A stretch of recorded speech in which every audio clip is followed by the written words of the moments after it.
नमस्कार दोस्तों, जयवाल पॉइंट के यूट्यूब चैनल में आप सभी का स्वागत है। देखिए फ्रेंड्स, आज की इस वीडियो में हम बात करने वाले हैं आरआरबी एनटीपीसी जो फाइनल कट ऑफ बनेगी उसमें किस कैटेगरी को कितना फ़ायदा कितना नुकसान हो सकता है उसके बारे में हम चर्चा करेंगे। अगर आप चैनल पर नहीं है तो चैनल को सब्सक्राइब जरूर कर लीजिएगा और साथ में बेल आइकन पर भी क्लिक कीजिए जिससे कि हमारी सभी वीडियो की नोटिफिकेशन आपको मिल सके। चलिए देखिए, बात करते हैं हम। सबसे पहले हम बात कर लेते हैं वीआई कैटेगरी की। देखिए, जो रूल है आरआरबी एनटीपीसी आप लगा लो, एसएससी लगा लो, या किसी भी तरीके का कोई भी गवर्नमेंट एग्ज़ाम लगा लो, उसका जो रूल होता है वो रूल होता है कि आपको कब जो है यूआर में, ओबीसी में किस तरीके से काउंट किया जाएगा। आपको पीएच कैटेगरी में तब काउंट किया जाएगा जब आपने किसी न किसी तरीके का कंसेशन लिया हो।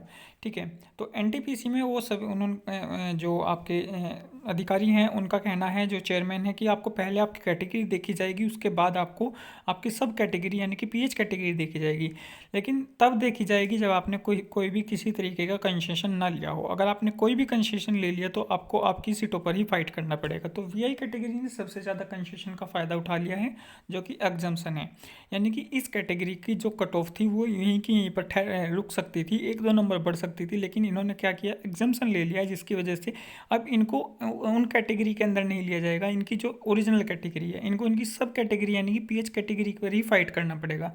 अगर मान लीजिए कहीं पर 5 सीट हैं और उन पाँचों में सबसे ज़्यादा जो टॉप होंगे, टॉप ऊपर के जो टॉप होंगे वो लिए जाएंगे और बाकी के नीचे को बाहर कर दिया जाएगा। अगर ये टॉप मान लीजिए जनरल की कट ऑफ 70 पर होती और इन टॉप में से इन टॉप 5 के नंबर 70 होते तो ये 70 के 70 यूआर की सीट पर काउंट कर ले जाते और निचले वाले भी यहीं की यहीं, जैसे अब तक इनका किया जा रहा है। अभी आपने देखा होगा कि आपका जो CBT 2 है उसमें आपकी वीआई कैटेगरी की काफ़ी कम कट ऑफ है, क्योंकि इनको क्या है, थोड़ा एक्स्ट्रा टाइम मिला हुआ है और ये कहीं ना कहीं स्क्राइब लेकर के अपने साथ चले जाते हैं, तो इनकी जो मार्क्स हैं वो अच्छे खासे आ जाते हैं। आपस में फिर ये कंपटीशन करते हैं। ठीक है, क्योंकि इनको जो है क्या होता है, इसका कुछ एक्स्ट्रा टाइम भी मिल जाता है, कुछ स्क्राइब लेकर के चले जाते हैं, इस वजह से या फिर नहीं भी लेकर के जाते। तो अब तो इन्होंने बिल्कुल कंसेशन का फ़ायदा उठा ही लिया है। बहुत सारे ऐसे थे जिन्होंने एक्स्ट्रा टाइम नहीं भी मिला होगा और वो कुछ ने कंसेशन भी नहीं लिया होगा, तो इस वजह से जो है इनको अभी तक जो है इनको जब एग्जम्पशन मिलेगा तो भी अपनी ही कैटेगरी में फ़ाइट करेंगे। ठीक है दोस्तों, इसी तरीके से एलडी कैटेगरी में जो ओए वाले हैं उनकी वजह से थोड़े सा कट ऑफ में कहीं ना कहीं डिफरेंस देखने को मिल सकता है। किसी जगह पर 50-50 कट ऑफ भी गई है तो वहाँ थोड़ा सा अंतर मिल सकता है। उसके अलावा वीआई कैटेगरी को नुकसान इस बात का भी है क्योंकि इनकी नॉन टाइपिंग की सीटें नहीं हैं। ठीक है, इनकी तो नॉन टाइपिंग की सीट कहीं पर भी नहीं है, तो ये सिर्फ टाइपिंग की सीटों पर ही फाइट कर रहे हैं। तो इनको इस वजह से भी थोड़ा सा नुकसान है, क्योंकि ये अदर पोस्टों पर नहीं जा सकते, तो सिर्फ ये टाइपिंग की पोस्ट पर ही रहेंगे, तो वहाँ भी इनकी जो है कट ऑफ थोड़ी सी इस वजह से भी देखने को बढ़ेगी। और बाकी एचआई कैटेगरी का तो कोई इतना ज़्यादा मार्क्स आते ही नहीं, वो तो अपनी सीटें पूरी कर ले प्रॉपर सही तरीके से तो ही अच्छा है, तो उनका तो ज़्यादा फर्क नहीं पड़ने वाला। और एलडी कैटेगरी में जिसकी भी टाइपिंग हो चुकी होगी वो उसके चांसेस बने रहेंगे।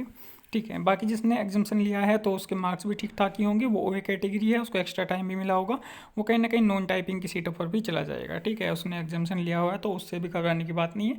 हाँ, जिसकी टाइपिंग हो चुकी होगी उसके चांस बने रहेंगे, और जिसकी टाइपिंग नहीं होगी सॉरी नॉन टाइपिंग की सीटों पर थोड़ा सा कहीं ना कहीं आपको बढ़ोतरी देखने को मिलेगी, क्योंकि नॉन टाइपिंग की सीटें आपकी कम ही हैं और नॉन टाइपिंग की सीटें जो हैं आपकी थोड़ा सा आपको देखने को मिलेगा, क्योंकि स्टूडेंट्स के मार्क्स थोड़े ज़्यादा हैं और टाइपिंग में वो नहीं कर पाए, तो इस वजह से आपको नॉन टाइपिंग में थोड़ा सा ज़्यादा अंतर देखने को मिलेगा टाइपिंग की कट ऑफ से। ठीक है दोस्तों, और तो इस तरीके से वीआई को अब लास्ट में जा करके वीआई को थोड़ा सा ज़्यादा देखने को मिलेगी कट ऑफ। उसके बाद एचआई का तो सीट ही प्रॉपर तरीके से खाली भी रह सकती हैं, टाइपिंग वाली भी और नॉन टाइपिंग वाली तो प्रॉपर उनकी पूरी हो सकती हैं। और जो आपकी एलडी कैटेगरी है उसमें नॉन टाइपिंग की सीटों में आपको थोड़ा सा अंतर देखने को मिलेगा, और टाइपिंग में जिसने टाइपिंग कर ली होगी उसके चांसेस बने रहेंगे। ठीक है दोस्तों, बाकी इस तरीके से जो है आपने कंसेशन का फ़ायदा लिया है तो भी थोड़ा सा एनटीपीसी में इस वजह से कट ऑफ में आपको डिफरेंस देखने को मिलेगा। नहीं तो इस तरीके से अब तक आपने जो है